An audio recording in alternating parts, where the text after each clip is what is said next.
नहीं नहीं नहीं नहीं, खुदा के ऐसा नहीं करना, ऐसा नहीं करना, मेरी बेटी को माफ कर दो।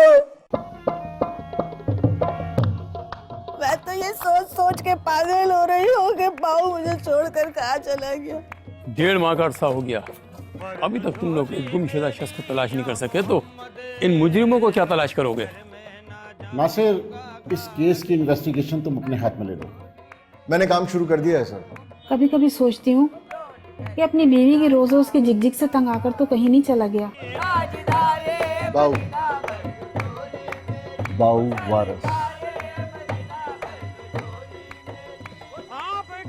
खाओगे?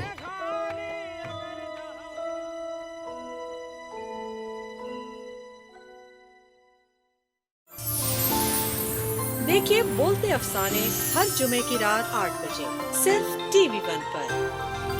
आपसे रिश्ता है।